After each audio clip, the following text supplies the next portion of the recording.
Hello everybody and welcome to Time Traveler's Coin Exchange. Tonight we're going to have episode 87 of the Coin Vault has opened.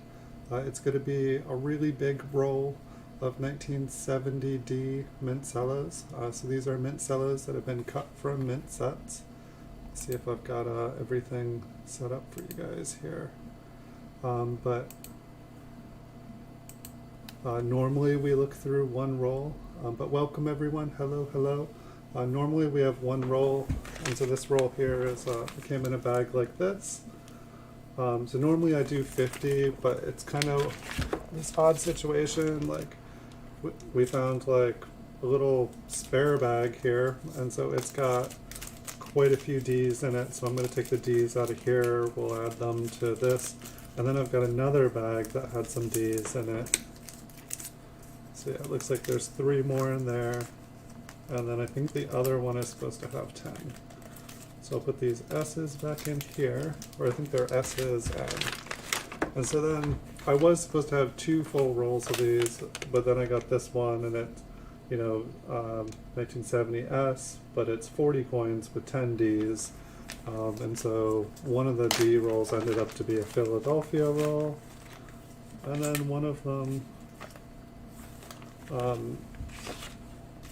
was short, or I'm sorry, there was one roll and then one was only 10 coins. So I believe we're going to have like a 63 coins to look at tonight. So our odds just went up. So who knows? I feel like with the Denvers here, I didn't even think about it before. Like we were finding, Denvers and others. I can understand the Philadelphias and the San Franciscos are all the same color. But now that I realize it should be a lot easier to tell a Denver when we see it. So we're going to go through these rolls twice. So there should be about 63, 64 coins. Maybe I'll count them at the end here.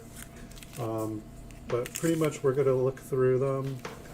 Come forward a little bit. We're going to look through these and kind of look at the quality. And then we're going to look back through them and see if we can find any RPMs. I'll look and see if we can find any double dies. And so from looking at the Philadelphia ones and the San Franciscos from this seller, it looks like, some of them have some environmental damage. Some are really nice. They kind of vary all over the place. A couple of them will have spots. Here's one with a couple spots. Occasionally they will have a big, let me focus my camera. Occasionally they will have like a big, let me focus my camera. What's going on, guys? My camera's being fun tonight. Sometimes there'll be a big old fingerprint on the coin. This one looks like it's got some of that environmental damage. It's kind of turning red-brown. There we go. Camera tricks. Usually it likes to focus on my chair if it's giving me trouble.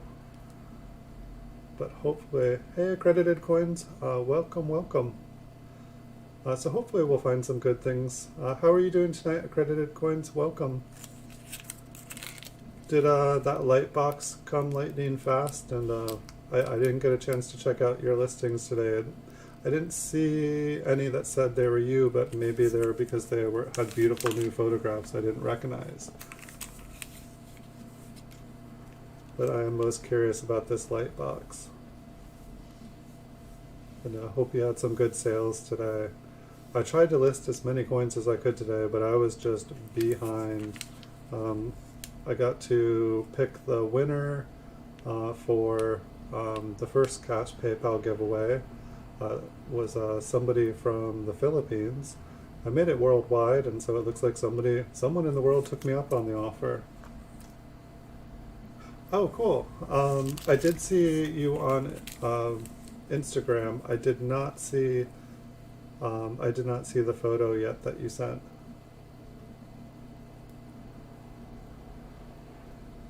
Yeah, I imagine the slabs can be difficult due to the glare, due to the plastic. It'll be interesting. I mean, I'm curious right now. I have Instagram open. That's not too bad. Sorry, I'll be right back, everyone. That's not bad. It looks professional. Um, I mean, if you want the stand in there, I would just. I mean, I guess what's the difference between? No, that looks good though, and that looks really good. Because now, you know, like I feel like from what I'm hearing, Google is really picky. You know, like you want your eBay listings to show up on the Google listings. It'll not only show up in the shopping section on Google, it'll also show up on the image searches, and it'll say product. It'll show up all over the place on Google, but you need white backgrounds and no watermarks, which, you know, it's kind of sad because, you know, then anyone can basically steal your photos, and it's kind of hard to prove. Like I see like eBay uses my photos all the time for like its like listings and stuff. Like I think like the PCGS categories at a couple times were using my photos. I'm like, I didn't give them permission to like, but it's cool.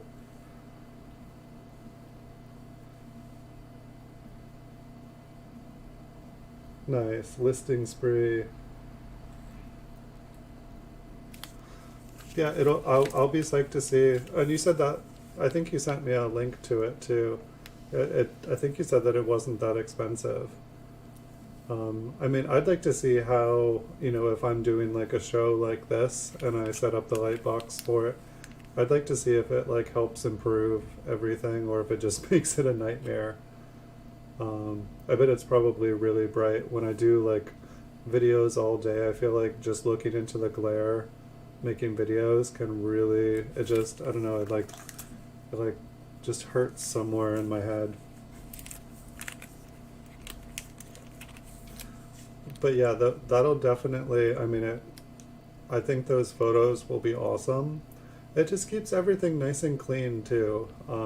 You know, people, I feel like it gives people the idea, the image that the coins, you know, not only are they getting a nice coin, but it's coming from a nice clean place, and that, you know, everything is done professionally.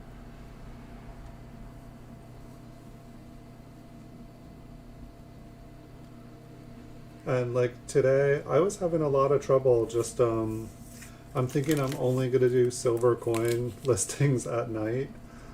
Because when I'm doing the silver coins, when I'm doing the dimes and the half dollars and quarters, it's ridiculous. Like the blue sky is shining, like any light where I'm filming is shining.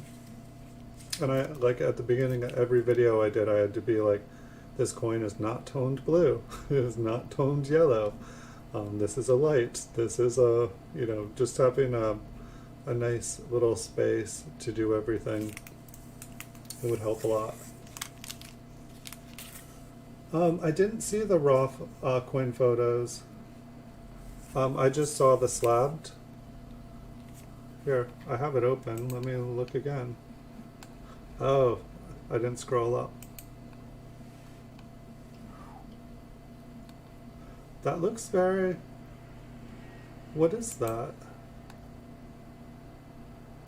Low quality.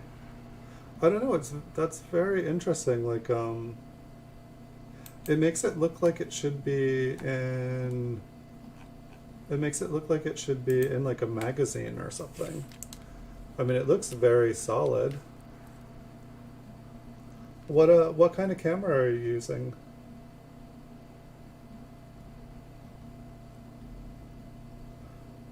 Are you saying that it, like, I kind of like, I don't know if it took away like the shininess of it or whatnot, but I kind of liked the raw ones. They looked very real. It looked like you could touch them. I'm not, like, were you saying that you liked them? I can't even believe I took it. Like, it looked like it should be in like a coin magazine or like talking about a coin, like an old coin. That was from an iPhone 11. That's not bad. I mean, it almost looks like it, like, well, I guess like what I was noticing is like, for my camera here on my microscope, I don't even think it's like 1 megapixel. And probably like the iPhone there, it's probably like a 5 or a 10 megapixel is my guess. So it's like you probably have a higher quality camera, and it looks like it has a nice like kind of macro filter on it.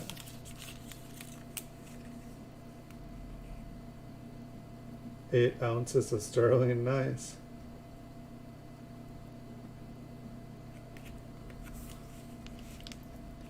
Well, that's what it's all about too, is just working on the lighting. It takes time. Is that like a wheel mark up at the top there? It just scratches like behind Lincoln's head there. That's all that little scratchy. It's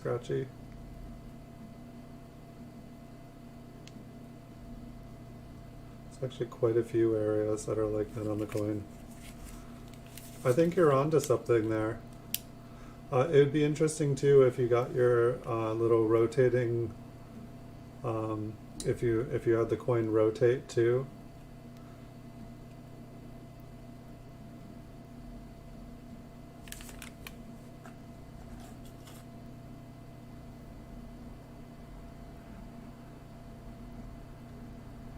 Nice. Yeah, I don't think I'd ever seen that particular metal. Maybe that's, I guess probably that coin was not as small as I thought it was either. If it was 8 ounces, it's probably a pretty big one.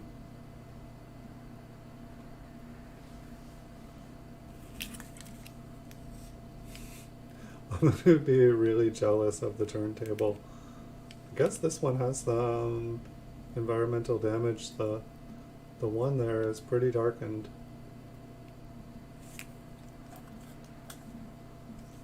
You're going full on.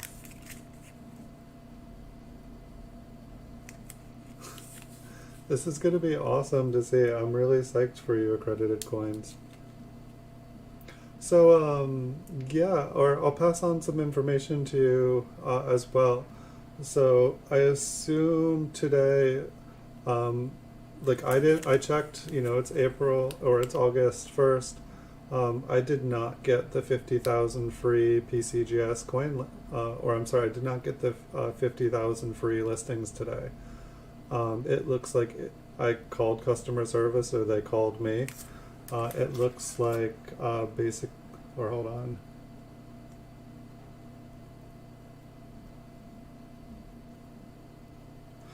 Yeah, but basically it looks like people in the coin category do not get the 50,000 free listings because they're only giving the 50,000 free listings to people who have eBay stores who are in managed listings. And managed listings, from what the customer service told me, is not eligible, or people who sell in the coin categories are not eligible for managed listings. And if you have managed listings, you will not be allowed to sell coins.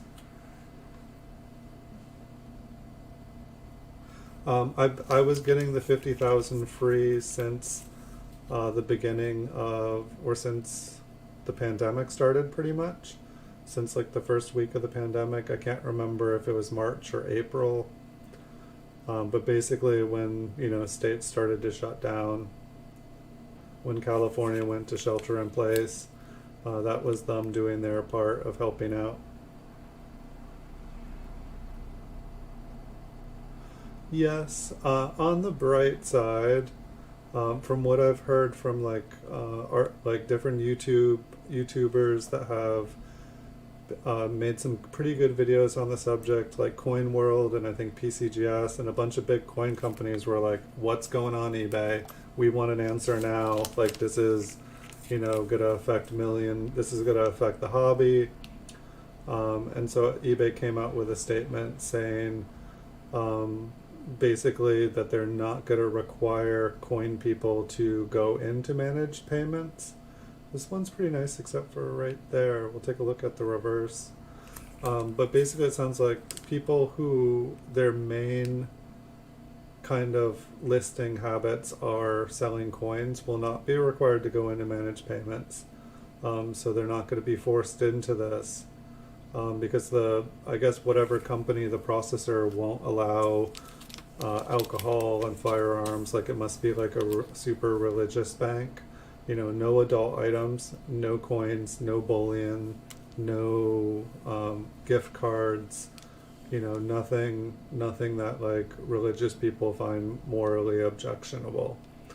Because you know, I guess money is against religion or something. I'm not sure. Um, and so, but from what it sounds like, we're not going to get forced into it. We'll be able to allow, and eventually they hope to find some workaround.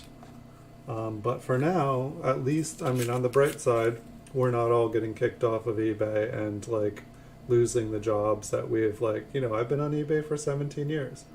Um, do I believe them that they're doing? I guess I have to. But what's going to be interesting is I'm going to be allowed to sell on coins on eBay. You're going to be allowed to sell on coins on eBay.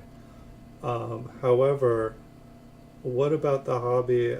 You know, what about the other 200, 300 million people who sell coins on eBay? Like, you know, let's say you inherited some coins, or you know, you had a collection and you want to sell it. You don't have a coin business, so you can't sell your coins on eBay. Now, where do you sell them? People are going to go, like, I see a couple different options. One, people are going to have to use eBay, you know, people who have coin stores. Like I've been seeing a lot of the companies, the bigger eBay or coin people saying we take consignment. So, you know, like maybe we all start consignment businesses and, you know, buy off of eBay, which we're not supposed to. But if eBay won't let the people sell on eBay, you can't sell it on eBay. So I don't know. We'll have to figure that out. But then otherwise, those people are not going to sell on eBay, or they're going to sell locally if there's an option. That doesn't seem good for the hobby. Or everybody's going to find another outlet to sell their coins. And so it'll probably be a combination of the three, or maybe they will fix this in a couple months. I think people are going to get upset because like it's the place you sell coins. So that's another thought. And another thought as well is, say, like for someone like me, I would say like, you know, 75% of the coins that I buy off of eBay. You know, I do a lot of auctions. I buy a lot of bulk lots. And so for me, there's gonna be less stuff up there. There's also gonna be less competition. So I don't know which way exactly it'll even out, but I don't know. It's kind of like I don't know. What's interesting too is this last quarter, eBay had the largest profits ever. So like giving everyone 50,000 free listings, like I think they made a lot of money off the sales. I think they had a good thing going, you know, granted probably a lot more people are buying online in general. People in all other categories. I mean, it almost makes me want to have another eBay store where I can be in managed payments. I could create another eBay account. I could have managed payments for that. But I hear like things like today it was saying that like basketball cards, I think, have had like a 600% increase. That the basketball card department on eBay made more sales than like baseball for the first time ever. And that basically just the amount of sales, I think it was like basketball card sales have gone up like 6,000%. And I guess the person writing the eBay article was attributing it to social influencers. You know, people, you know, kind of like Magic the Gathering has people who open booster boxes and find like expensive cards. It sounds like that is happening on YouTube. So like YouTube and different influences, and then like the pandemic and just, you know, people collecting because it's a pandemic and it's what you can do. But you know, I'm not really into. I collected baseball, basketball, well, mainly baseball. I collected those for a long time when I was younger, but I gave away like everything I had. It wasn't you know, now I regret that like way, way later because there was definitely money in it. But I'm not ready to get into that. It's just, it's not where my passion, you know, I want to do something that I'm passionate about and that I love. And that's not baseball cards. But there seems like there is like coin table. He's going baseball cards. He's going football cards. He's going basketball. I did see him get some more coins graded, but it seems like he was saying that like a bunch of the cards that he's getting graded and coming back 10, he was saying he's getting $1,000 for those cards. So I understand why he's ripping open boxes of baseball and basketball cards. Like there was a video of him like running into all the Walmarts buying everything. And I mean, if he can, you know, do that and then basically like get $10,000 a pop off these coins or cards, I understand. I mean, I would do it and then I would sell the cards and buy coins.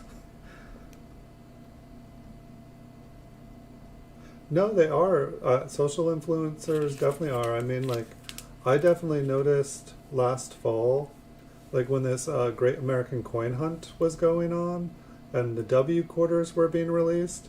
When I first started making videos on YouTube and then started like checking out other people's channels, it seemed like everybody, like all, I was like, wait, when did coin collecting become cool? When did roll hunting become cool? Like, everyone made fun of me for this. Like, um, and like there was like so many. I feel like I don't know if YouTube's just hidden all those people from me, because it seems like everybody that I follow eventually like falls off, even if I like even if I watch.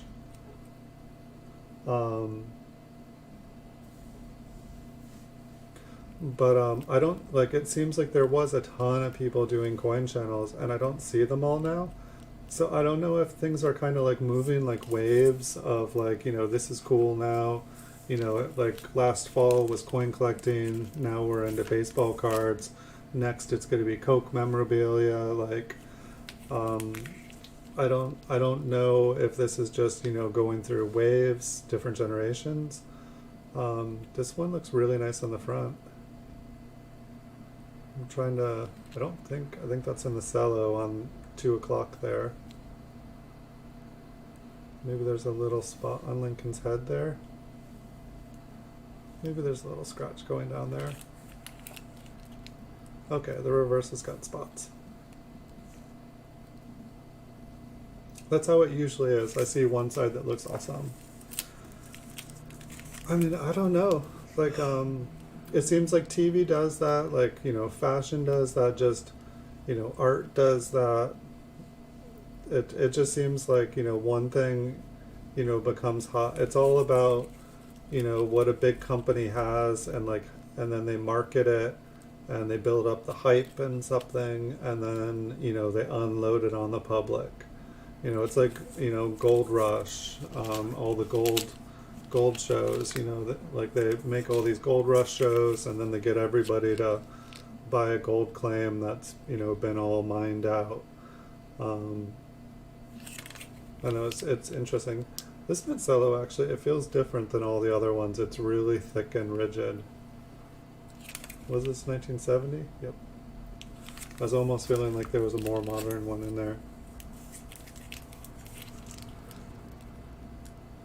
But we'll see. I mean, before coins, like I feel like the only YouTuber that I really watched there was this guy who I still enjoy his videos. I haven't watched one in a little while, but his name is Rudy. And he does a YouTube channel called Alpha Investments. And, you know, it's all about magic cards, but the whole time he's like, talking about magic cards and stuff, he is, hold on,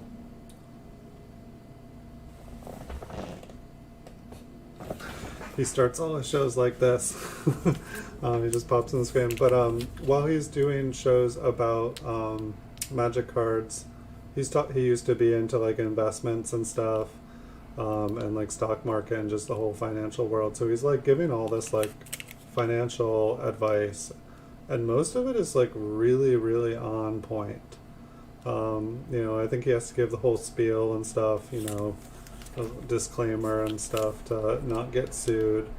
But the guy has made he's probably made $1 million just on Magic cards. Like he bought up all the alpha betas, hence alpha investments. And it's like you go on eBay and I'm pretty sure like it's like all the Power 9 Magic cards, they're all, you know, all the PSA graded 10 cards that are worth like $10,000, they're all his. Like he totally, he made a racket. He did a good job. But yeah, I mean, it feels like there's like a generational thing that happens with collectibles, where at a certain point, a certain age of the population kind of becomes, you know, when they've gotten older, when they've had jobs, it's when they're all kind of like getting ready to retire, and all of a sudden everything starts to get marketed towards that demographic because they have money, you know, they have everything they need, but now they want to live again. They want to remember how to have fun, and they reconnect by having fun with what they did when they were younger. What they, you know, the new stuff doesn't mean anything to them. It's the old stuff that they have a connection to. And so, you know, I feel like the generation, you know, but I guess it's good with the baseball cards because, you know, a new generation is gonna, you know, become addicted to them, and it'll carry things on again. Yeah, no, like, Rudy definitely made some good choices. He's a pretty smart fellow. Like, it's like pretty much when the last recession happened, he saw some good opportunities. He'd like dumped all his stock and went into Magic cards.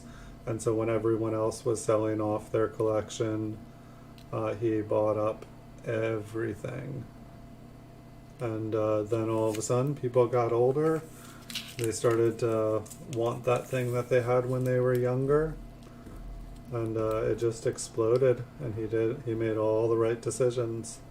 And his videos are fun. He's kind of like, I don't know, he reminds me of Vince Vaughn just a little bit. I don't know why. But I don't know, like his videos, he always just like comes out of nowhere and like jumps in and starts screaming at the camera. He's entertaining. And I mean, if you hate Magic cards or something, I feel like there's still like, if you read his comment sections, like, I don't know, a quarter of the comments are like, I've never played Magic, I don't even know what it is, I watched this whole video till the end, I don't know why, but I enjoyed it. So he's got something good going for him if he's able to get people to watch his show that don't even know what they're watching and they just start watching and just enjoy it. So I feel like this roll here has been pretty good so far. I still haven't picked up a new microscope.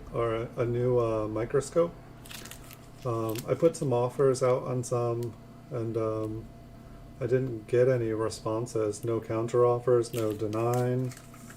I figured there were a couple that looked interesting, that they were upgrade from mine, but they were used. So I thought I would check them out, but no replies yet. I wonder how many items on eBay with this pandemic are just ghost items, like the people selling them put them up and they don't even exist now. It's like, it always makes me wonder, like, if like I disappeared, like how long would it be before all my listings got taken down? Like, would it be until enough people had bought them and like sent money to an account that didn't, you know, wasn't responsive? Ooh, that is a funny looking fingerprint. I'm not even sure if that's a fingerprint.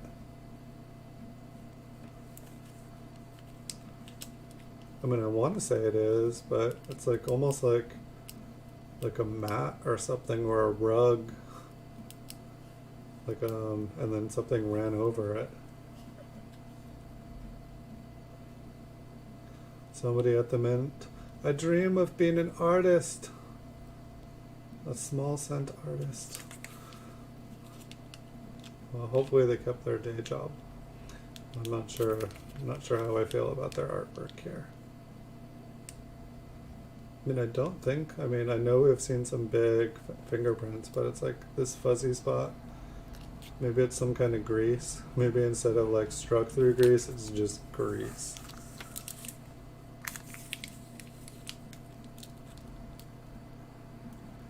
A little bit better here. And so I know this is a little bit bigger roll than we normally go through here, but we're getting to it. We're over halfway through this big fat roll of Mint Cellos. And then we'll start going through and looking for RPMs and double dies and whatever we can find.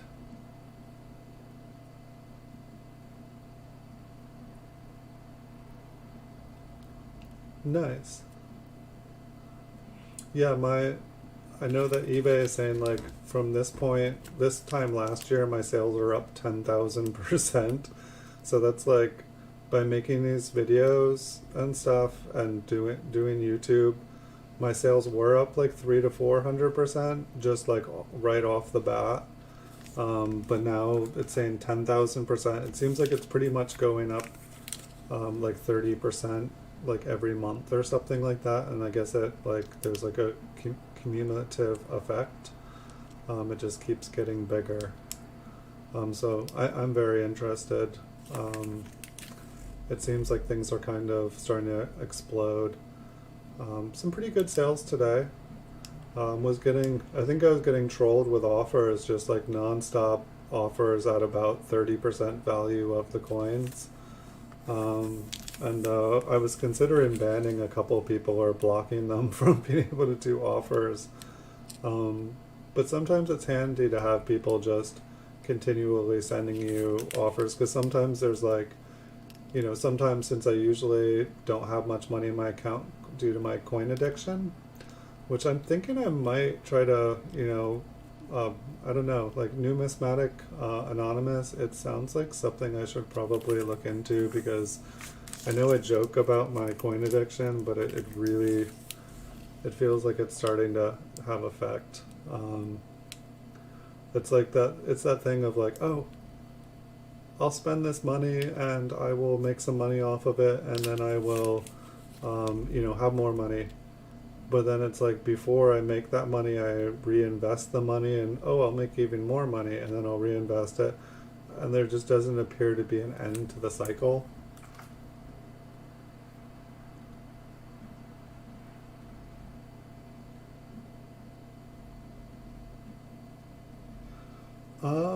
For bin auctions or for bins, like, is there a day of the week that seems to be good for me selling stuff? If that's your question, I would say the first of the month. I would say Fridays. First of the months, I think people get different forms of checks. Different, you know, income is deposited into their accounts. Fridays, people get paid. They have extra money. I always think the end of the month will be harder, but I feel like I have great sales right before. Maybe people are spending all their money that they saved throughout the month because they think they'll get bigger one. Tax season, like right around when taxes start to come back, that is usually the best month of the year. It was the case. I had my best month of the year that month, but then the next month I had a better month. The next month I had a better, like this pandemic has been, I'm afraid that this is just all the pandemic, and I'm going to get used to the pandemic, and then sales are going to go back to normal. And I know that, but let's see, to continue on with your answer, tax season, pandemic, stimulus checks, those are great times for bins. Usually you would think Christmas time would be great.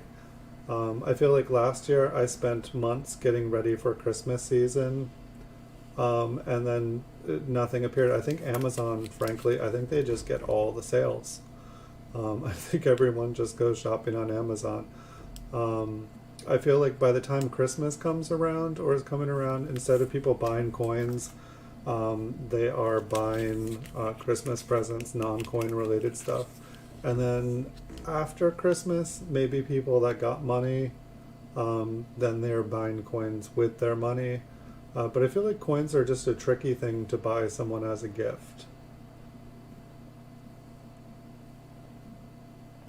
I mean, it does seem like it's getting more people into it. At the same time, with this coin shortage and like banks like saying, "Give us all your money." It's funny. They're like, "We got all your gold, we got all your silver, we got all your copper. Now give us all that other hard stuff."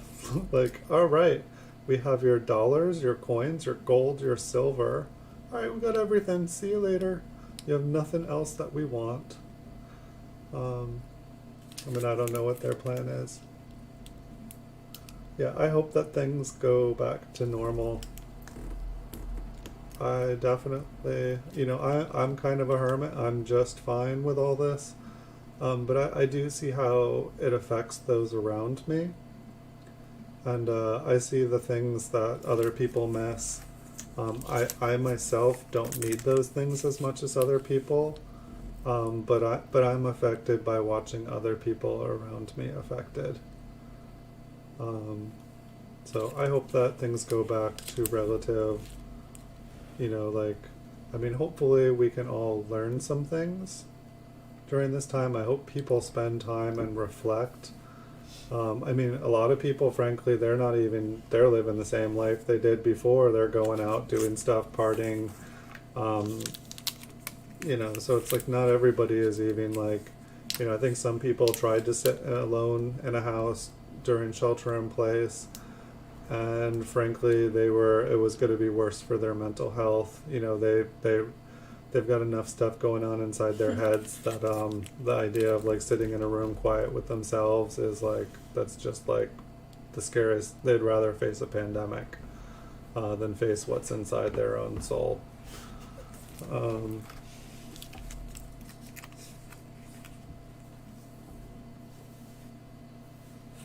Yes, I operate best in a cave as well.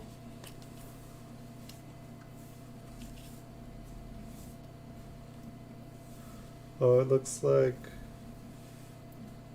our friend visited us again to show support and in their own unique way. They sure don't. I think they've only missed one stream. I guess that's okay. But let's see, your question about bin sales. Any other thoughts on that? First of the month, Fridays, tax season, maybe not bin sales, but like times to try to pick up coins. It feels like around the holidays, holidays are a great time to pick up coins. Because people put coins up for auctions and then nobody bids on them. Like Thanksgiving Day, Christmas Day. I love bidding on stuff. It's like it's like almost like Christmas when you're getting stuff, like getting like $50 coins for like $5. It's awesome. It feels great. Those are definitely times. I feel like a lot of dealers, and I feel like tax laws maybe have been changing, so this might not be something that happens in the future. But basically it seems like dealers dump their stocks to write things off at the end of the year. Like any coins that they bought simply to resell. I believe there's a way. I don't do it. I usually pick up what everyone else is selling. But I feel like a lot of coin dealers sell off their stuff and then claim a loss on it. I don't think there's anything wrong with that, but I believe that's what I've heard. They just want to like start off the year with, a clean slab. They don't want to like carry it, they'd rather sell these off as a loss. And then be able to buy a nice fresh inventory, keep everything fresh.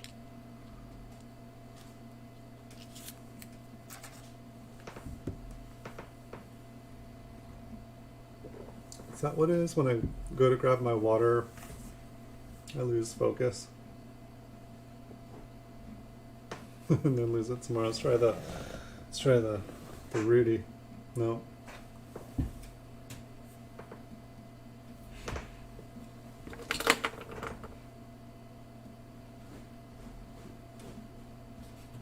The camera's tired. There we go. I used to have a pair of scissors that sharpened the image real good.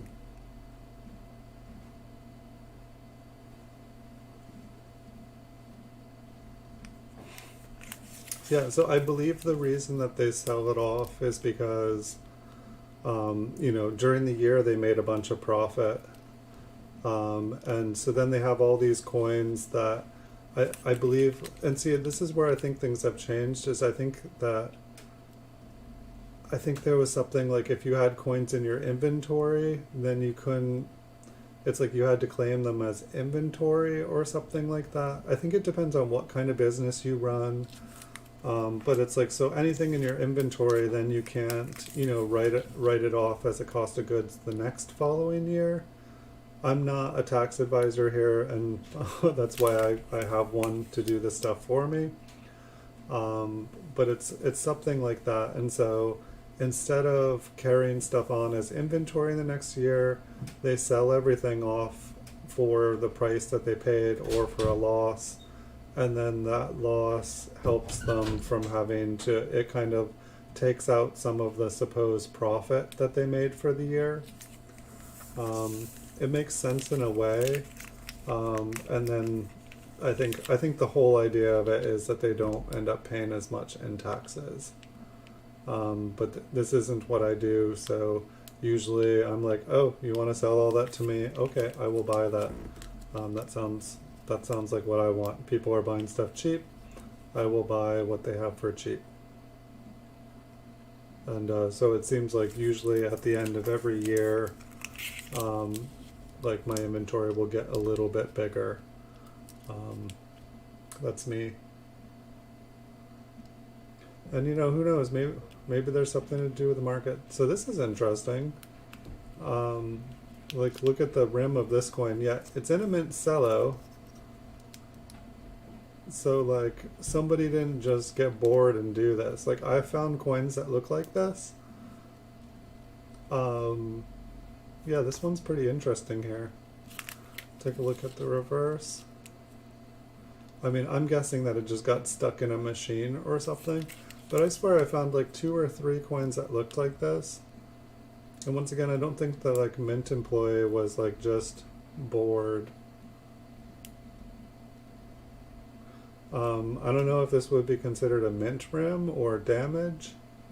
But here, I'll put it aside. We'll zoom in on that one. We've only got 2 more coins here. And then when we zoom in, we'll take a look at that one first. Rare spiral Lincoln estate sale.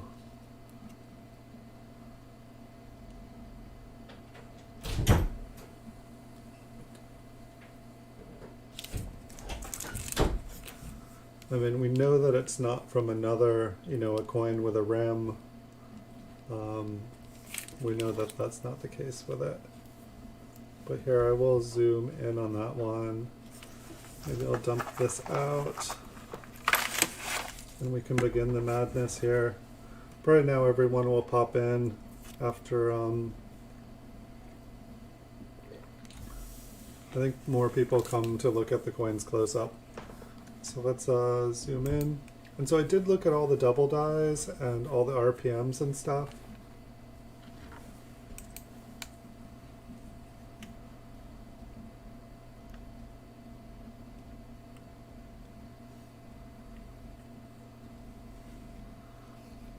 So I almost want to take a photo. I'm going to take a photo of this for the roll, or for the roll photos. I mean, it almost kind of reminds me, I mean, they're very even spaced. It didn't just fully tear up the coin. It looks like a couple little scrapes went onto Lincoln's coat there. And it almost looks like one goes up his coat farther.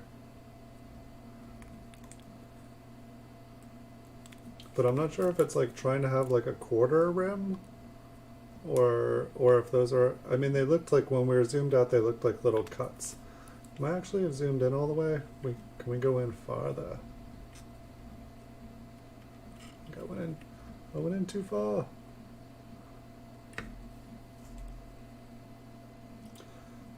Okay, this is interesting. It almost looks like they turn.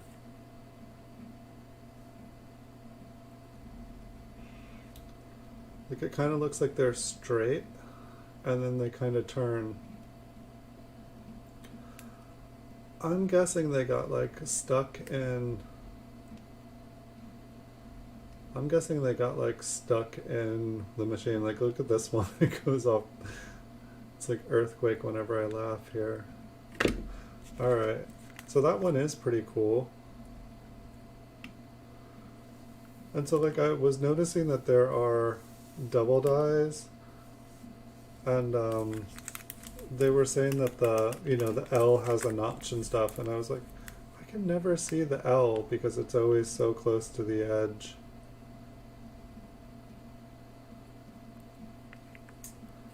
I gotta zoom in a little bit more too. It's like I always feel like Liberty is a pain to see through the Mint Cellos. The date is not nearly as bad. And gosh, we're just gonna have a ton of different things to look for on these. I mean, I feel like we got the looking for the double dies on the 7s and the 0s down. Looks like the mint mark here is all mashed. There really is a bunch of interesting damage on this one for being inside a mint cello, that is for sure. Like look at the W got it too, it's got its scrape. It's like Freddy Krueger got this coin, apparently like before his movie days. He was making coins at the mints in the 1970s. A little of the backstory you guys might not have known.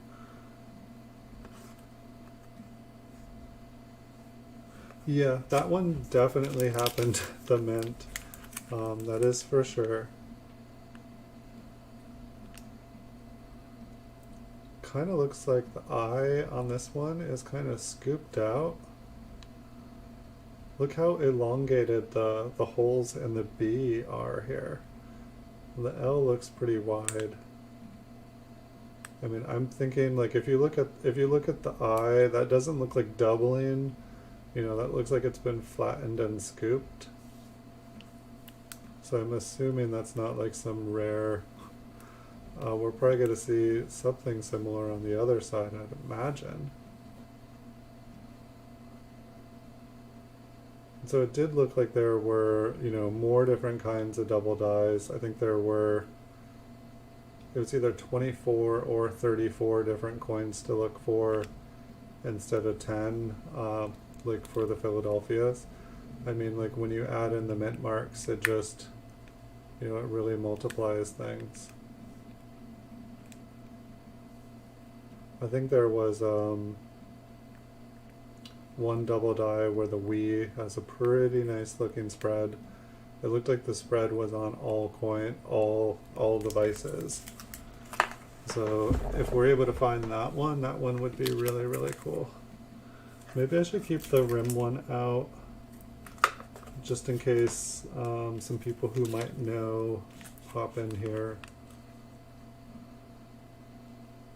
Because it's always easier. And I did actually,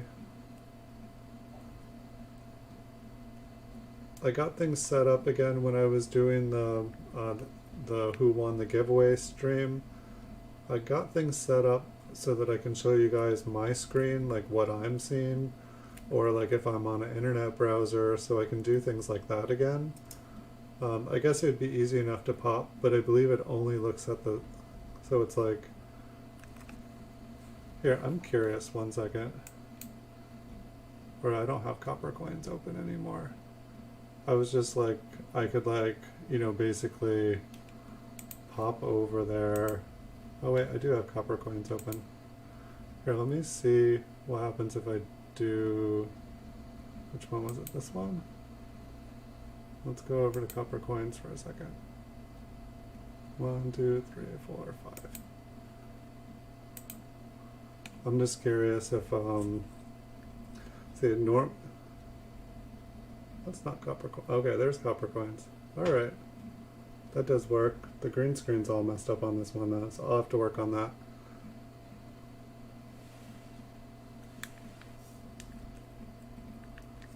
Good to know. So that website there I was just at, everyone. If you guys haven't been to Copper Coins, really good website.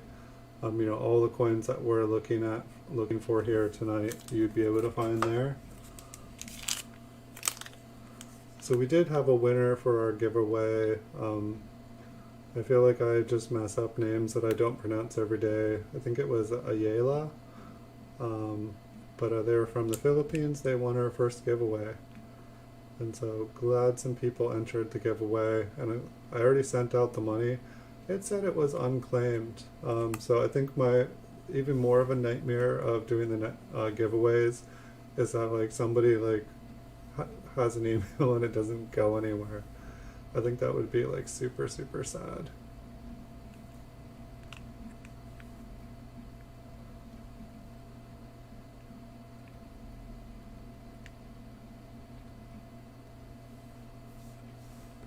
Looks like some machine damage, just because it goes up. I believe the double dies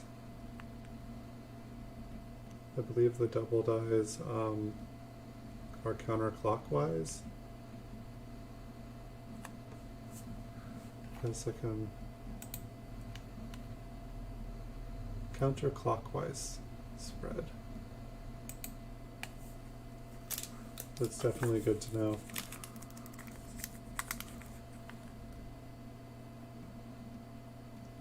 Let's see if I can think of any other bin tips. I assume at some point you will, well, that's an interesting one. Almost looks like to the west here. I assume it's not machine damage. I'm not seeing, I see some damage, but I'm not seeing like heavy machine damage on here. This almost looks like an RPM, like it almost looks like there is a mint mark to the west.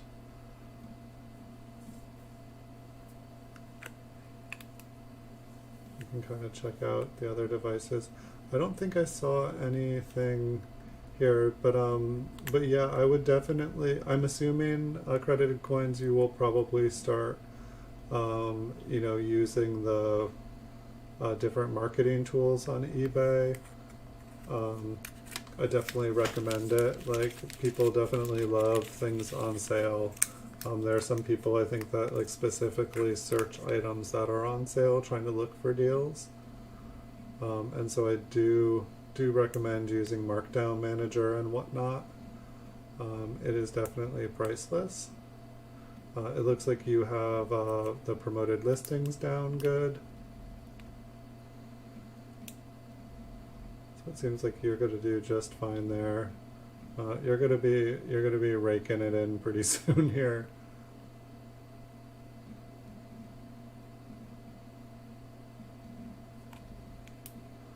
I'm probably going to be jealous. Like, I mean, I think you said you had like 1600. Maybe you have more coins than that. Maybe that's just what you have. But I'm guessing it's like I have like 20, 30 of a lot of coins, while you probably,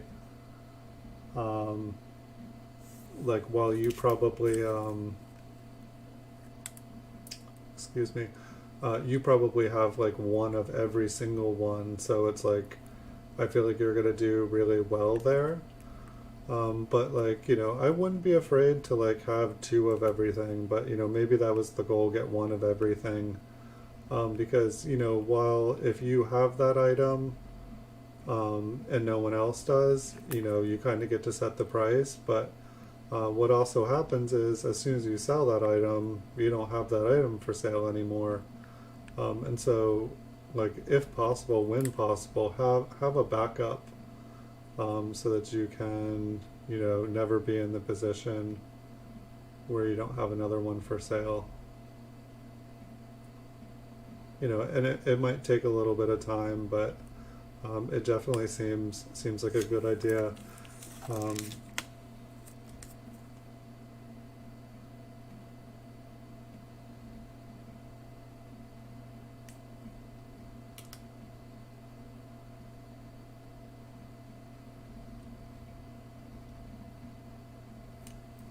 nice. Well, you'll definitely notice that some coins come up a lot more than other coins. Some coins are like always present on eBay. Some coins kind of come up weekly, and some coins, are monthly or like a couple times a year. There are certain coins that come up, only every few years. This pandemic has been really interesting in the way that like the patterns, like I feel like over the years I've gotten used to the patterns of coins kind of appearing, and they're just all over the place. Like this last weekend there was like one sale, and it was like a lot, it was all high-end stuff, all ending within a minute or two, within a minute of each other, like 60 items. I wanted them all, but like I can't just, bid full price on every single one. If I won every single one, I wouldn't have been able to pay for them all. I just finished paying for them today. Um,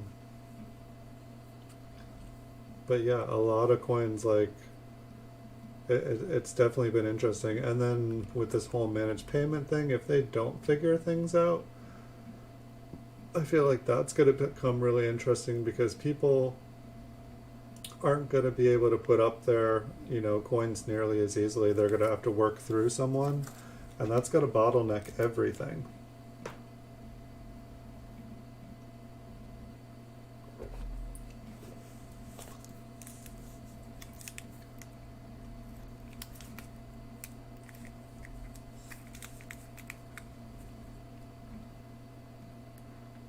But yeah, it's definitely going to be interesting here. Like, I either feel like a bunch of people are going to die and the market's just going to become flooded, um, which I hope that's not what happens here. I guess it's like, it's like I've bought into things as it felt like they were just on a dip, and then they kept dipping and dipping and dipping. Not coin related things, more like stocks and stuff.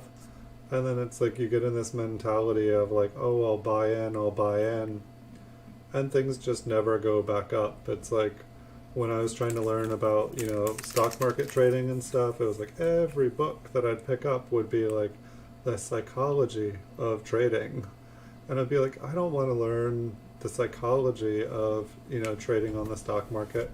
I want to learn, how to buy, trade, I want to like learn how to like place orders and stops, and like, I want to do all the other stuff I don't want to do. But it's like, I understand now why there are so many books on stock market trading, and why they're all psychology related.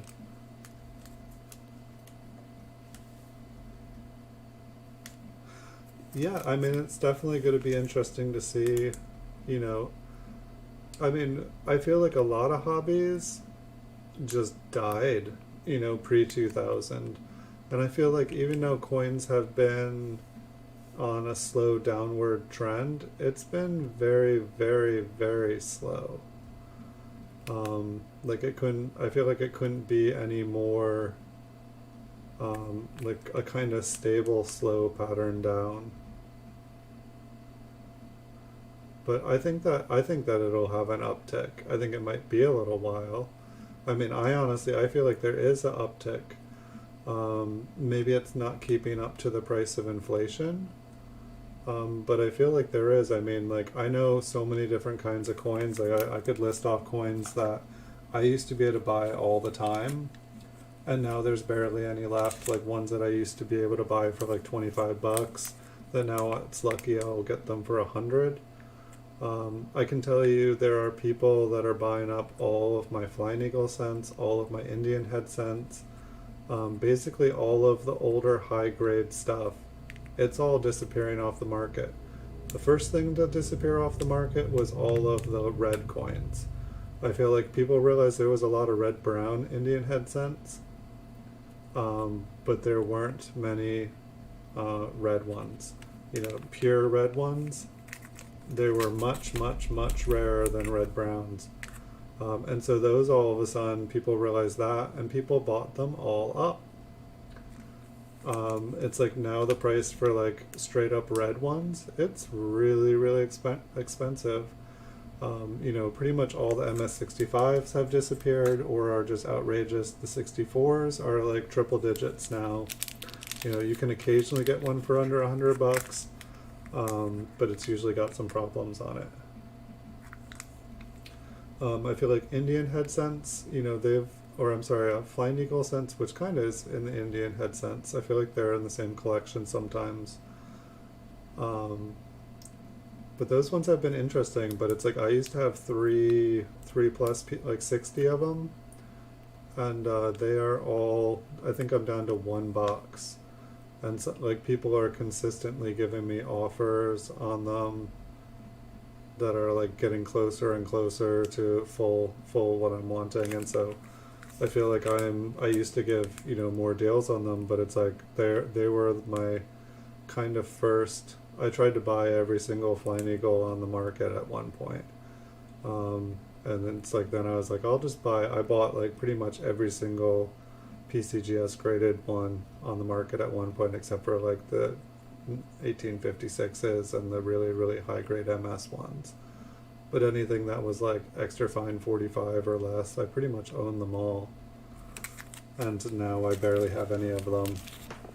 And so it's like I kind of wish that I hadn't sold them all off.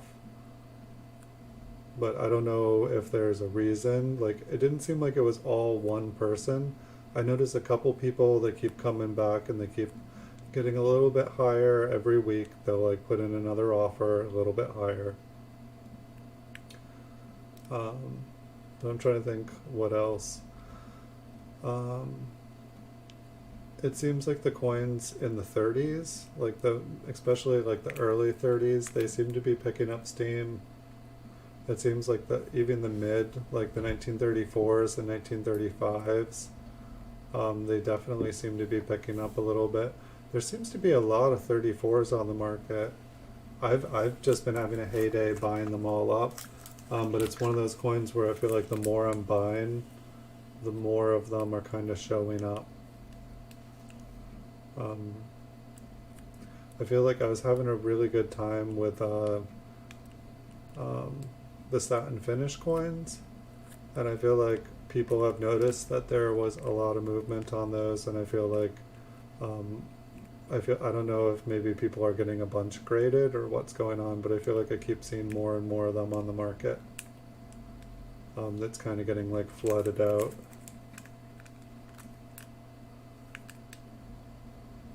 This one's kind of interesting here.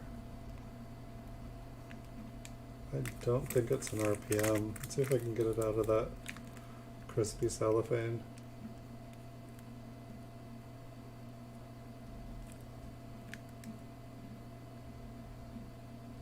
I think it's just kind of filled. I mean, it like looks like a fat D there.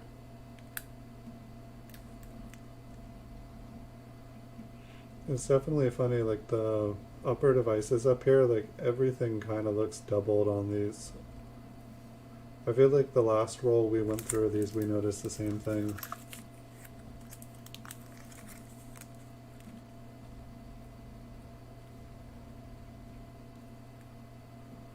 So it looks like we have maybe about 400 more watch hours. It might have even been less. I didn't check it before the stream. But it looks like we're probably by next week, we're going to hit 4,000 watch hours. We'll have to throw some kind of party or something. I'm not sure what's appropriate when people reach 4,000.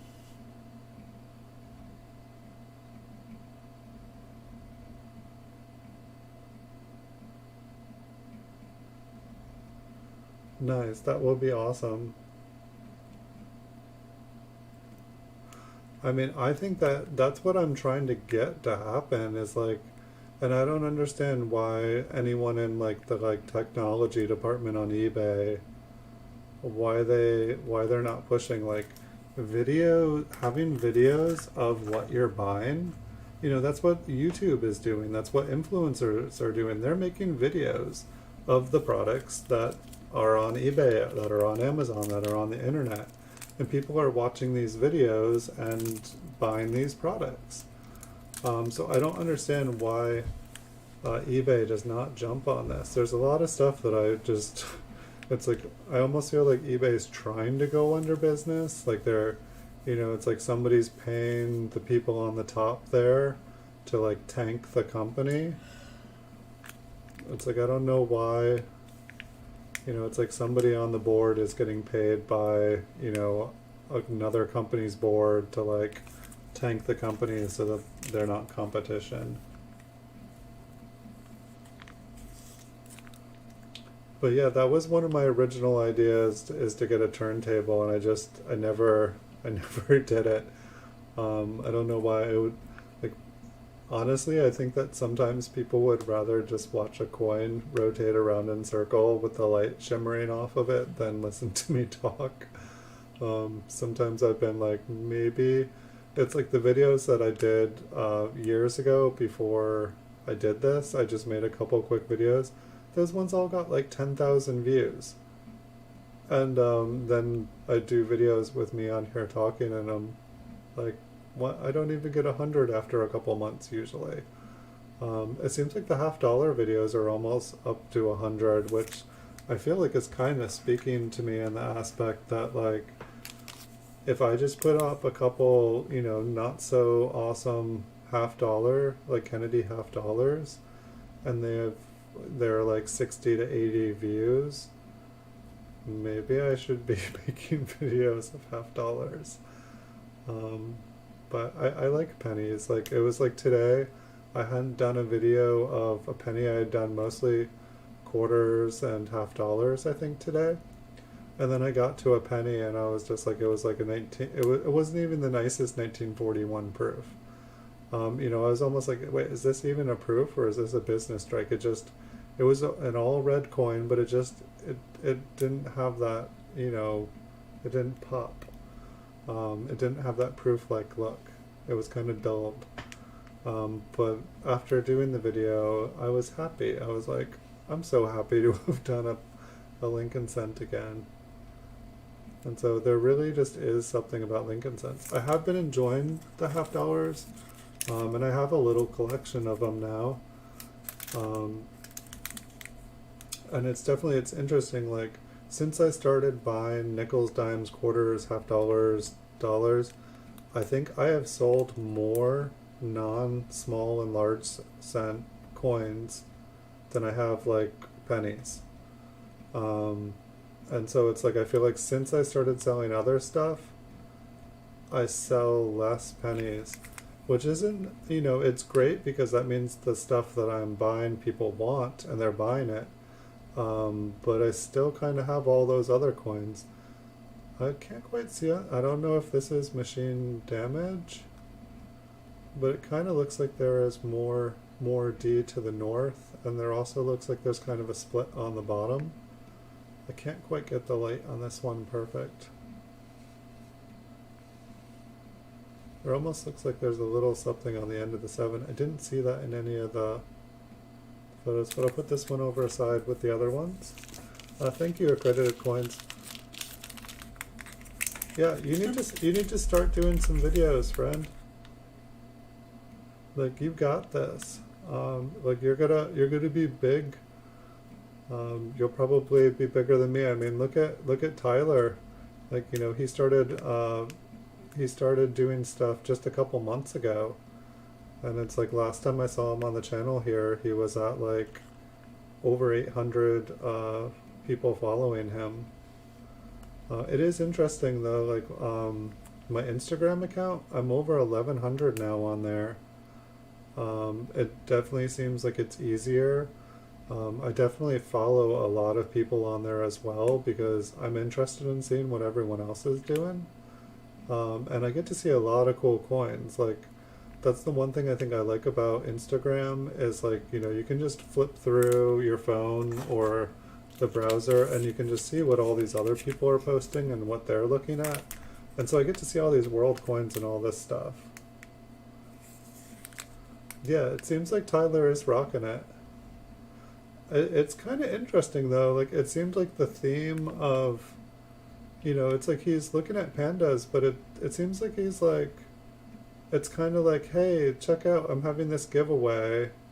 If you want in on this giveaway, make a video about my giveaway and send me a coin, and then you'll have a chance to maybe win this coin. And so I'm like, wait, so if I give you a coin and I make a video, you might give me a coin. I'm like, so how many people give him a coin and then one person gets a coin and he ends up with 10 coins and 10 people making videos about the coin that he's giving away? That's not, he's a smart kid. It's like at the end of the day, he ends up with 10 coins and someone else ends up with 1 coin. And he has 10 people make videos about his channel.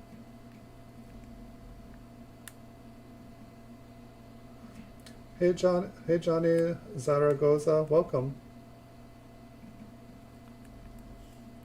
Welcome back.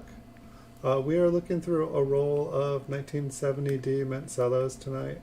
There's a couple double dies and RPMs possible with this date, and so we're hoping to find something cool. Yeah, it seemed like a really well thought out pyramid scheme. And so he says he's 12 years old. It seemed he's either like a genius or he's got somebody helping him out with his channel. And it's even more of a genius because he's a minor. And he's probably not even supposed to be doing it on YouTube to begin with. But it's like if he got in trouble, like he would probably get like forgiven. He probably wouldn't be able to use the internet for a while. But the kid's got ambition. That's what I liked about him from the start. Is he seemed like he wanted to start a business, and he seemed like he wanted to start a channel, and he made videos and worked hard and networked and tried to meet people, and he did everything he needed to do. He put himself out there, and he was very, very bold. These ones here, these are about 50 years old, I guess, at 1970. They're in little mint cellos. They were in a mint set, and they've all been cut out of the mint set. And so instead of, normally you have the penny, nickel, dime, quarter, and $50. And I guess there would also be an Eisenhower dollar, I think, for this one. I'm just trying to think. Would it be Eisenhower? I can't remember if the Eisenhower is in the 70 set or not. I would have to look at a set from 1970. I believe 1971 there's Eisenhower. Maybe there's not an Eisenhower in 70. Maybe it's just the $50.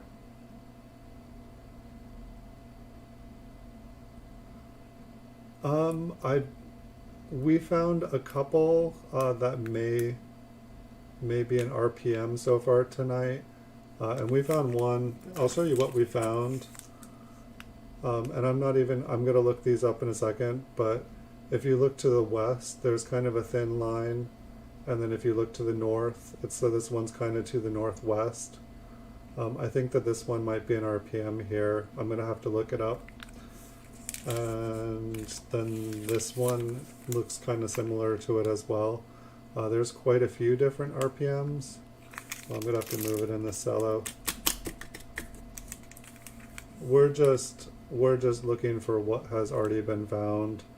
And so this one, I feel like it's a little bit easier to see to the west.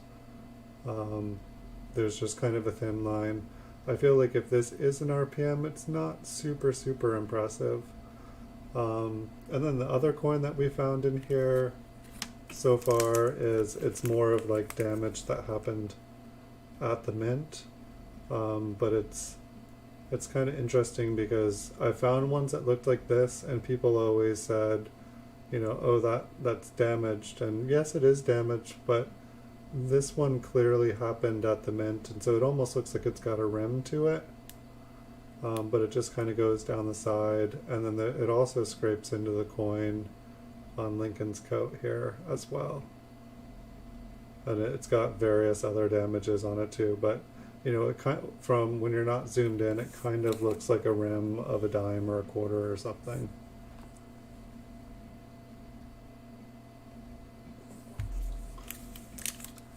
And so this roll here, it's above 50 coins because it's basically one roll and then a partial roll that I had. And then I had also found a couple D's in the Philadelphia and San Francisco minted ones that we had. And so I just kind of like threw them all in here instead of doing one video at 50 and then having some extra ones after. I figured we'd just throw them all together and have a little bit longer stream. And so it seemed like pretty much everything that I saw was on the fronts of the coins here too. It seems like some of them had things on the reverse as well, but there was stuff on the front. So that's why I've just been looking at the front here.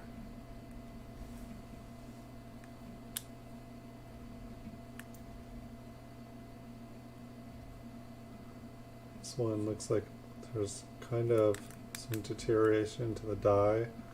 Everything is really kind of roughed up. And so some of the places we're looking at is right above the line on the top of the 7. There's sometimes like a little line where there was like doubling from the top of the 7, and then sometimes it's underneath. Sometimes there's some doubling on the 0, and then sometimes we can have an RPM down here. And so that's primarily what we're looking. It seems like there's a lot of machine damage and worn dies. Like a lot of the lettering up here kind of looks doubled, but it was during the process of getting struck, and it's not from the actual die. And so also what we're looking for is like there can be notching in the bottom left hand corner of the L, and I think the B and the E. It seems like for 1970, all the Philadelphias, pretty much every E has a little notch in the corner there. And that is seeming to be the case with the Denvers as well. Tomorrow, I think we're going to be looking at a roll of 1970S. And we'll see if the notching continues, if it's like all 1970s have it. But one of the reasons that I like going through these Mint Cellos is we get to see like a lot of nice examples of what the different date and mint look like, and then by looking at enough of them, I feel like I start to understand what is normal and what is not normal about the coin, so that if I find something that looks like it could be something and maybe it's not, you know, there's the notch in the E there again. It just it helps for when I find another random coin and I know a bunch of what things are supposed to look like. Then when I find something that doesn't look like the rest, I can kind of tell them apart.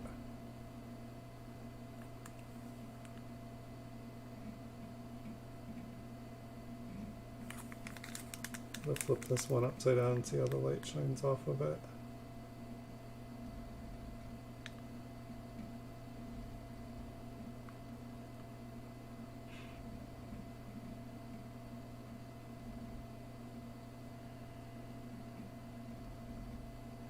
I can't tell if that's machine damage or if that has doubling to the south. I mean, I'm not really seeing anything on the date here. I'll maybe put it in the pile. I don't think that that one was.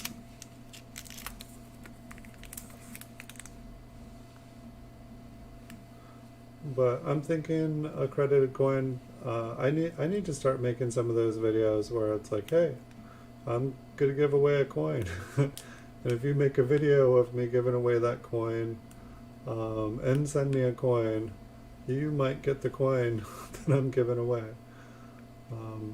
It just seems pretty genius. I have to give it a try sometime, and it seems like people like it.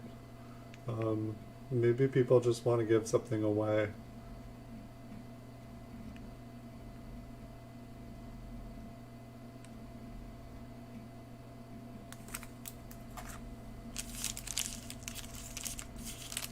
And so yeah, I will be doing actually another PayPal cash prize tomorrow, because the one of the 4 contests had a winner the other night. But I still need to do put up another prize. I was just trying to make videos today, and I'm almost caught up. I actually might get a break this weekend if I can get the rest. I think there's 3 or 4 more packages in my mailbag. And if I can finish them, I don't have any more auctions to do. And I don't know.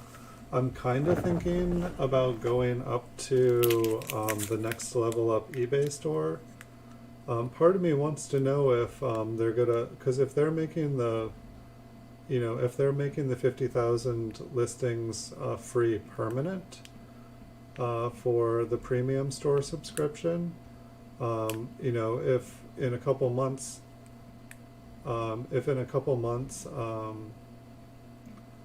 they allow everyone to do managed payments. I mean, if they're putting everyone on managed payments by the end of the year, I would assume they're going to figure out a way for people who sell coins to do managed payments.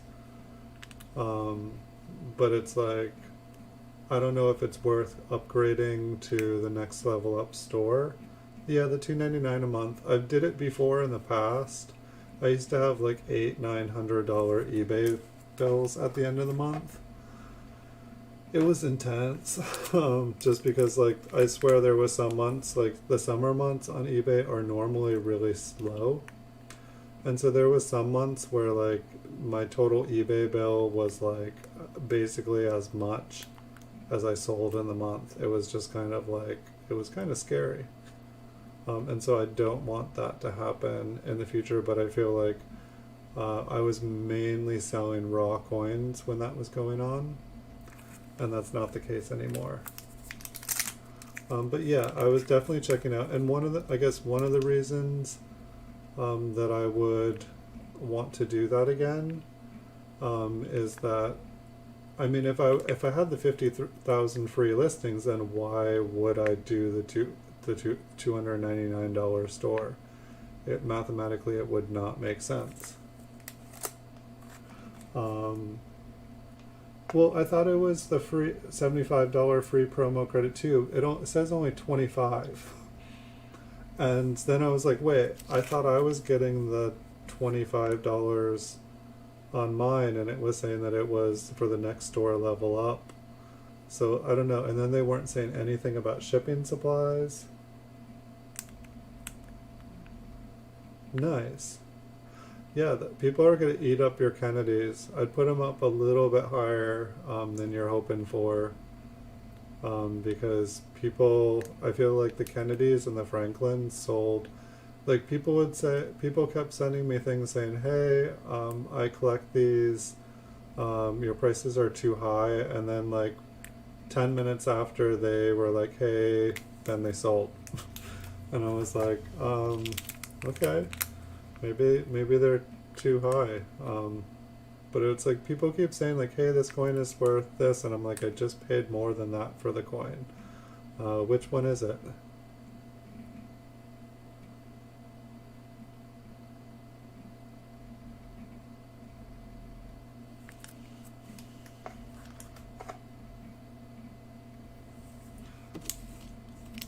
I think people will like the nice rainbow ones.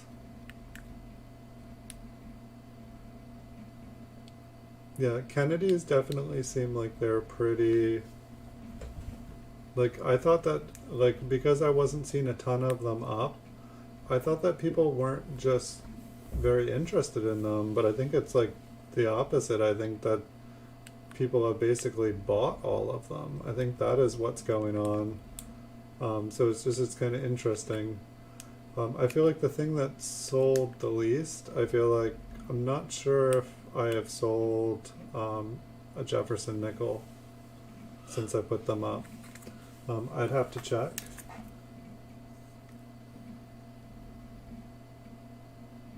Yeah, no, I mean, it's like that's more what I considered, rather than like being a coin dealer. That was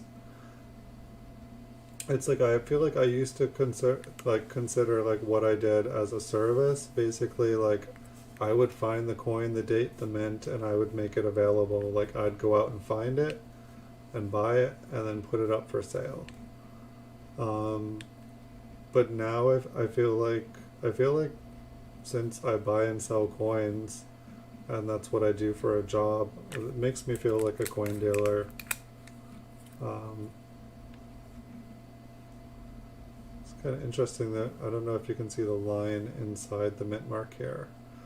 But that's one thing actually that I'm feel like I'm going to do here in the future is I want to do since I have a bunch of graded coins, I want to basically variety hunt the PCGS coins.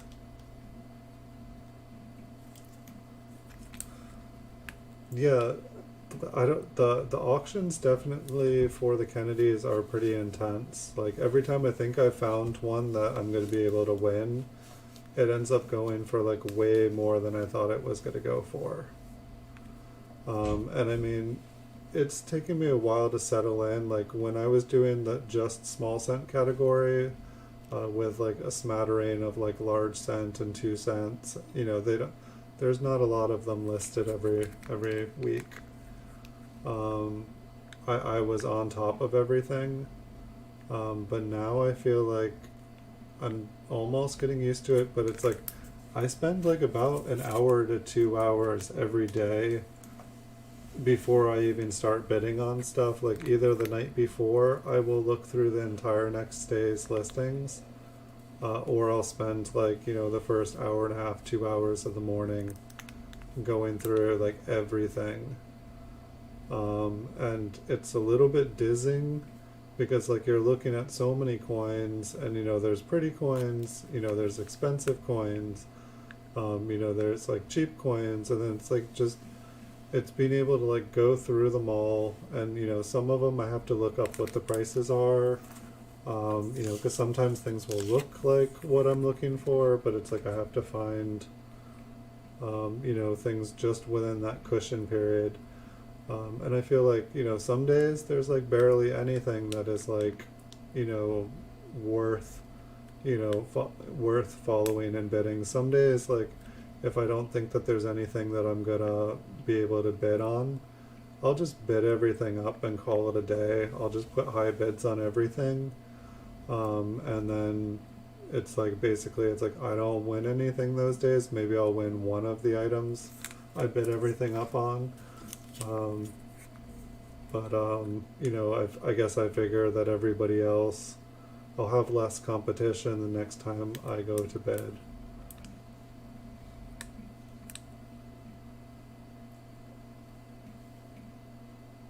So I don't know if the varieties like we were finding the last 2 nights, I guess there were 70Ps, but I feel like we haven't seen any lines above or below the 7 here. So I was, we still have 25 of these left, I think. But I was feeling like we were going to find one of those right off the bat tonight, but we'll see.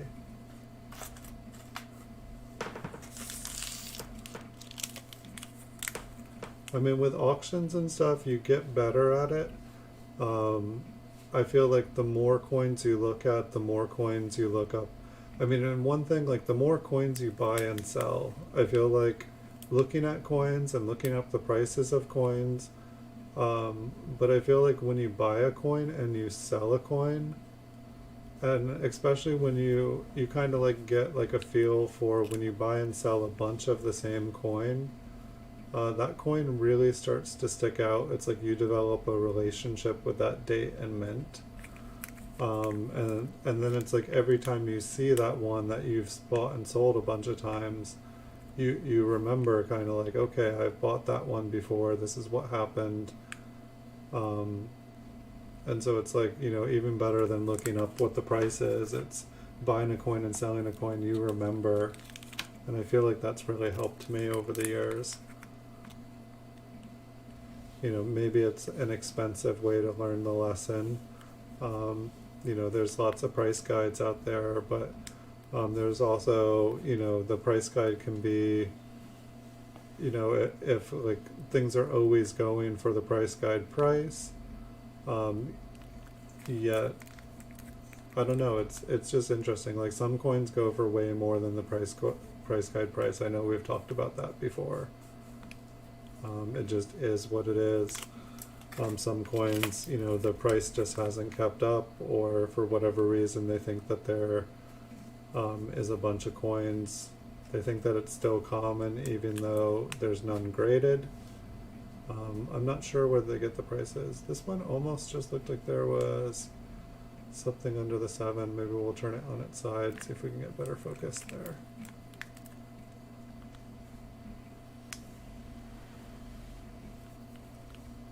Thought I saw something. Shouldn't be something we have to search for though, probably.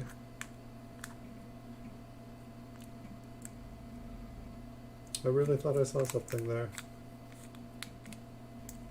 Yeah, it's one of those things, the more time you spend, and that's why I was really nervous to branch out to like nickels, dimes, and quarters and half dollars, because I just don't have that experience.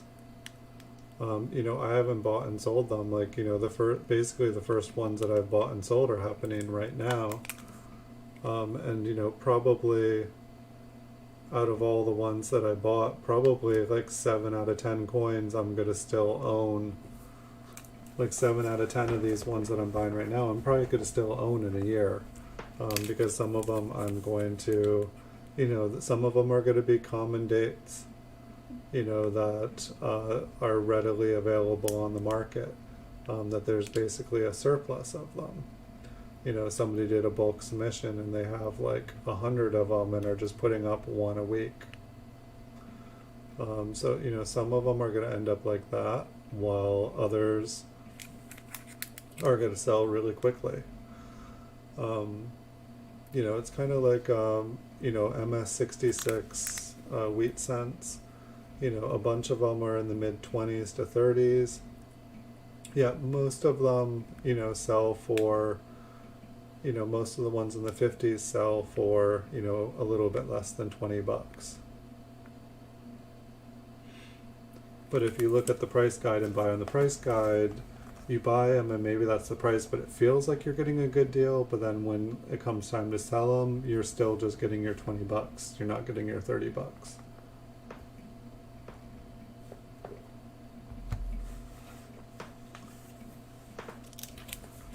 And like, I don't know, like 1954S Lincoln cent, it's probably, you know, one of the cheapest wheat cents you can buy.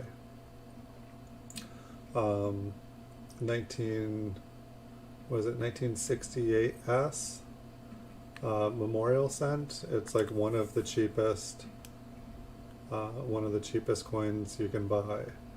You know, they look really nice. I feel like the price on both of them were higher, and the price has just kind of dropped on them.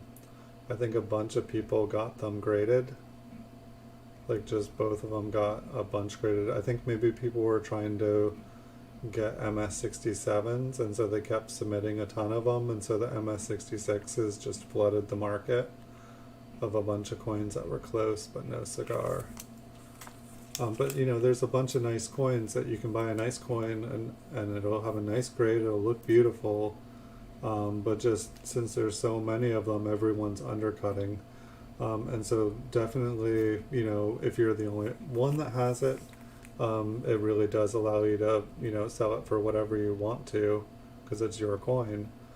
And so I think what you're doing, just having one of each, but like, you know, coins where, you know, kind of like you noticed that the 1936 Lincoln Proof cent, you noticed that there was only like what, 3,800 of them made, and so you realized, you know, right there that that was a coin that was basically started off rare, but then, you know, I think there's like what, 8, 9 of them on eBay. You own 2, I own 1. You know, like basically there's not many out there. You know, if like a couple more people watching this channel like bought out them, if anybody wanted one, they would basically have to pay whatever one of us was willing to sell it for. And so it's like when you get into like more rare coins, more high grade rare coins, I guess they don't even have to be high grade if they're rare. It's just, you know, there's the price of what someone with a book says it's worth, and then there's the price of what someone is actually willing to part with it because they know it's rare and they may never see another one again.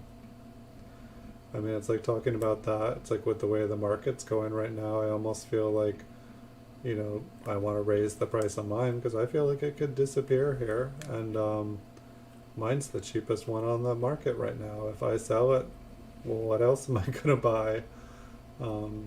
So, might be something for me to think about.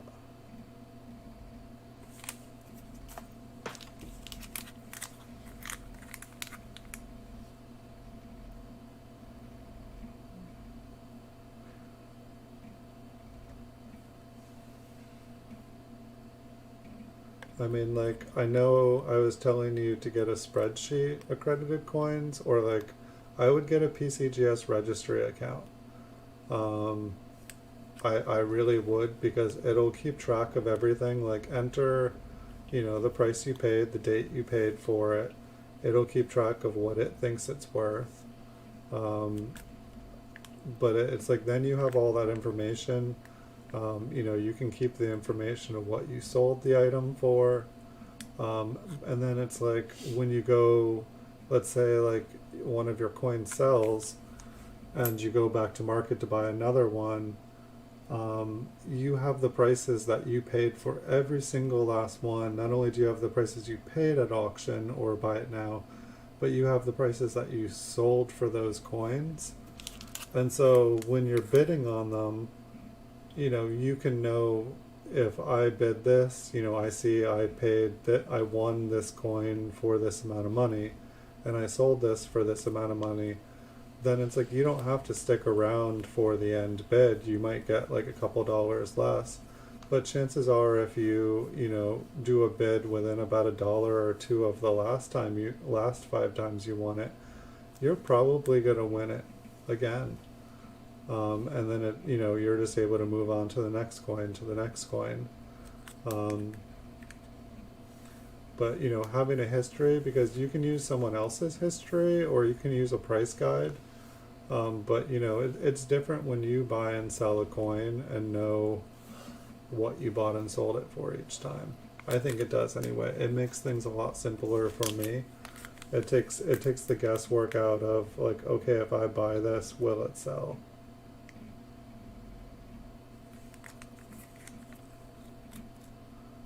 Yeah, you'll definitely be glad you did. I'm glad that you do have one. For some reason, I thought you said you only had the spreadsheet. But well, I guess it's too late because I feel like you just built the spreadsheet.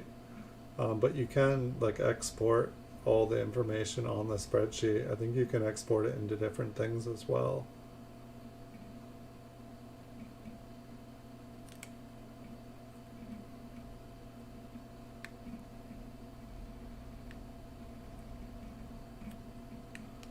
Yeah, I mean, eBay says that they offer all this, you know, with my eBay store.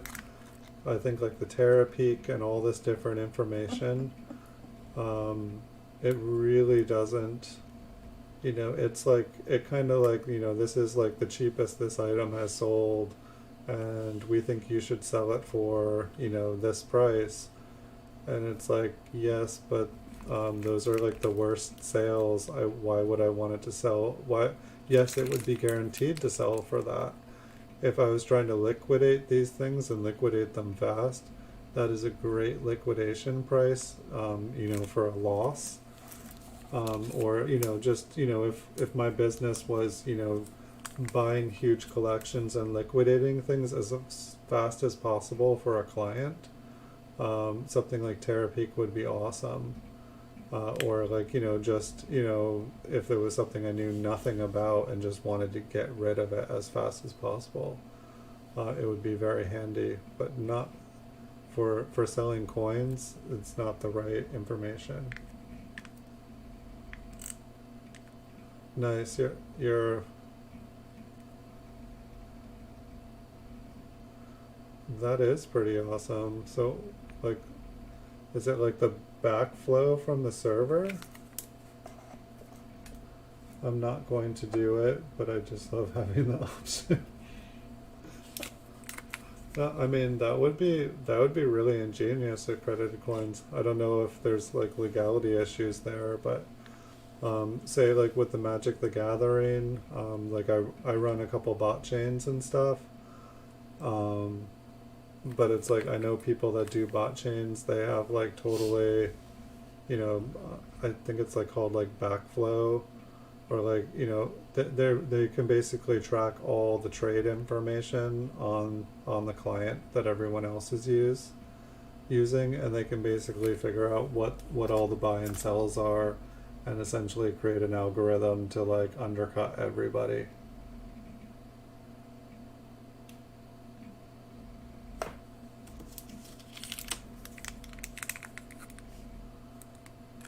I'll have to check out the VLOOKUP.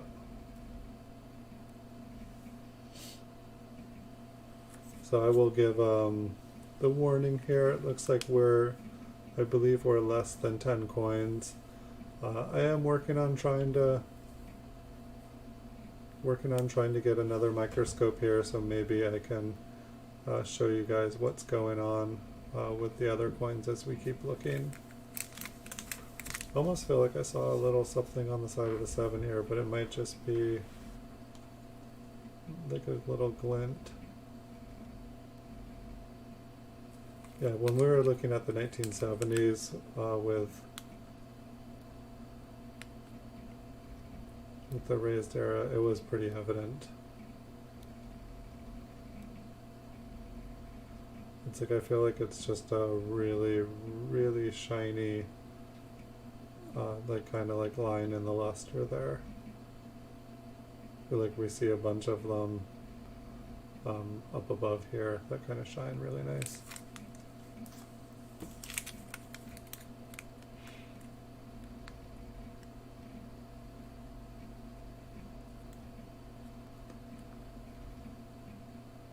It definitely will be interesting though here, like if, say eBay doesn't have a plan for managed payments and they're just kind of eventually getting ready to give all the coin people a boot even though they said they weren't going to.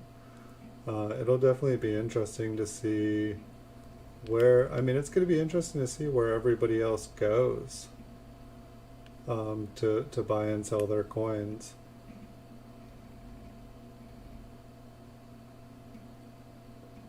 I mean, it's like if you had a coin collection, like let's say like eBay wouldn't let us people who have a coin store into the managed payment, and therefore we'd all get bumped out in 2020.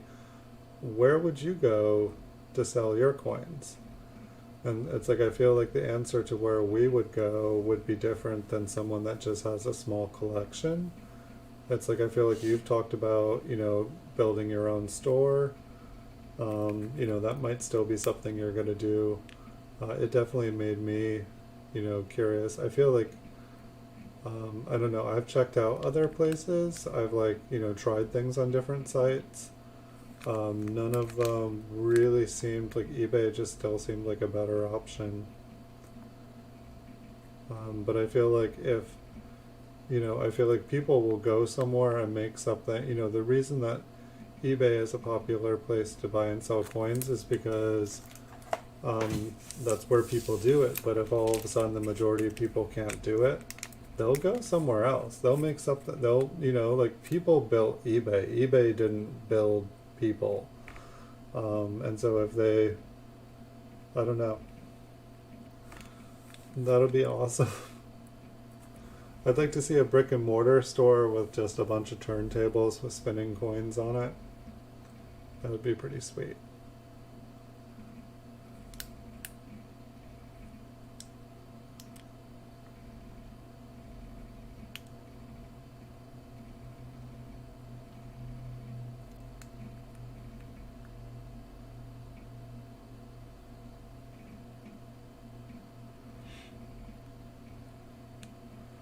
Yeah, and I mean, it's going to be interesting though too. It's like, I don't know if you've noticed on on PayPal, when you log into your PayPal account now, they have like this, you know, whole suite of different things that you can use where, you know, it's like sell on social media, and you can basically like create like an eBay like listing, you know, with photos, a price, a description on PayPal, and then it makes like a link that you can either post it in your social media, or you can send it in an email or a text message.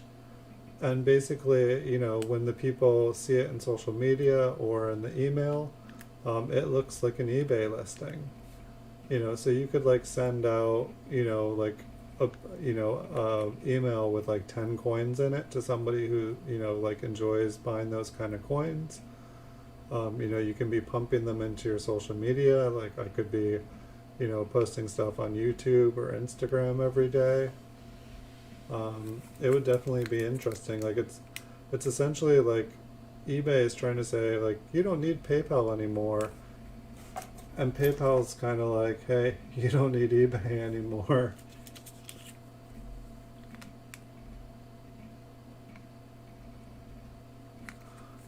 So I don't know. It's like I feel like eBay should really be careful. I mean, eBay seems like they're great at, you know, like I had a survey the other day, and it's like, do you trust, like one of the questions they asked was, do you trust eBay to have your best interest as a seller in mind? Like, do you believe that eBay looks out? And I'm just like laughing when it's asking me to like rate these questions. I'm like, y'all have abandoned small sellers every opportunity, and I'm not even trying to be like, I feel like it's just an honest fact. Like you don't even need to be a seller to know. Well, it was nice talking to you, Accredited Coins. I wish you a good night and a good weekend too. I'll likely be back tomorrow night with, I believe we're going to do a roll of the 1970 S's. I think that is next up, my friend. But yeah, I'm gonna check out the rest of the photos that you did with the light box there. It looks like you're doing some awesome things. I'll be excited to see the turntables. It's gonna make me really jealous. That was like one of the first things I wanted to do, and I don't know why I didn't do it. But I feel like if I had a turntable, y'all wouldn't even need me. It would just be entertaining to watch a coin spin around in a circle. So that's awesome. I want to see a coin on a turntable, a credit coin. Please bring one to me. I will watch it for 4,000 hours if you put a coin on a turntable on YouTube. It'd be awesome. So we've got a couple left here, and then we'll kind of go back through the ones that were kind of maybes. I'm a little bit surprised. Like I thought we were gonna find a little bit more than kind of some maybes here tonight. Wait a second. That bottom serif there. No, it looks kind of normal now. I guess that's why we spin it. That could be a YouTube video upon itself. Watch me watch turning spin coin on turntable for 4,000 hours. It's like you would get your video watched for 4,000 hours, and people could be entertained watching somebody watch it for 4,000 hours. Next on Mr. Beast, watch me watch a spinning coin on a turntable for 4,000 hours. And give away $10,000. This is the last one. It's got no date. No. There it is. I think I was like going right for the mint mark. Well, this one's luster is like totally different than all the other ones.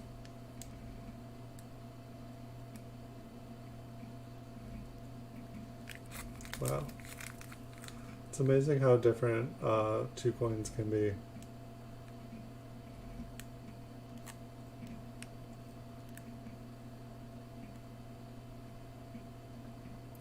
There's definitely something, you know, now it's on the south, but to the north of this one, there's definitely something up there. It may just be machine damage. I mean, I like to see like nice strong splits on the Seraph. I do see something up there. It might just be machine damage. Like around the 9, it kind of looks like there's a little bit around it. Oh no, let's see.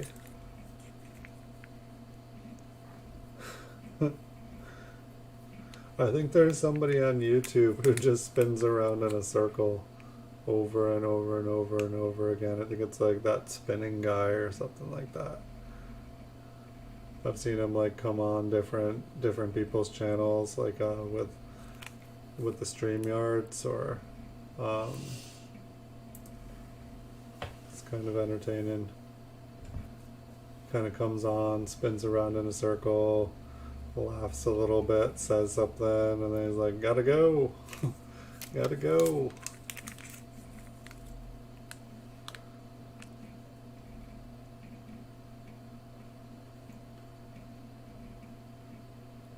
Okay, so I think after, when I'm done here, I'll check out copper coins again and look through, just because, you know, some of these definitely look interesting to me, but I just don't feel it, you know, not at least the way I've been finding RPMs. It's like, it seems like there's something either to the west, but it's like thin, it's not super high up.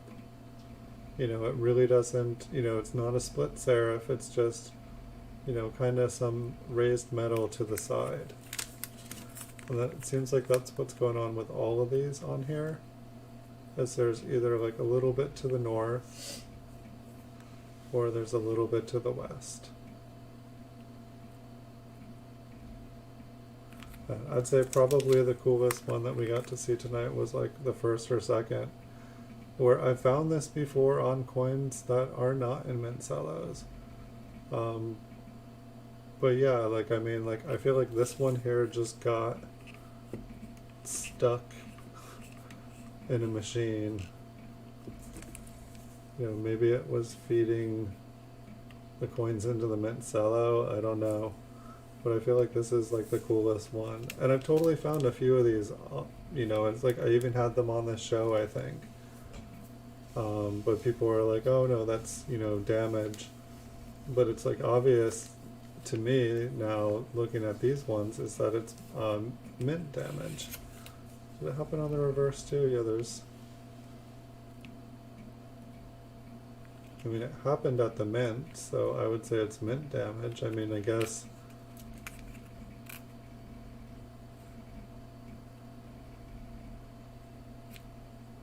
It's definitely interesting when it goes on his coat. I feel like there's a couple lines that go up his coat farther too, but I don't know what caused them. So that's all the coins tonight. Not as crazy as I thought this roll would be. We do have 1970S's coming up tomorrow. In the past we've found some really nice RPMs in those, some nice S over S's. So hopefully we'll find something cool. There's always a chance we'll find a small date. That would be really cool. But thanks everyone for watching. Thanks to Credited Coins for being here tonight. Enjoyed talking to you. Really excited about your business that you're growing there. Thanks for stopping by, Johnny Zaragoza. It's good to see you again. But hope everyone has a really good night. I should have a bonus stream tomorrow at 9 p.m. I don't see anything stopping me from doing that. So that is the plan. So I wish you guys all good nights. Good night, lurkers. Good night, stalkers. Good night, silent people who just enjoy watching. Good night, people who enjoy my voice. And good night, people who come for the coins. Thanks all for watching, and I'll see you guys in the future.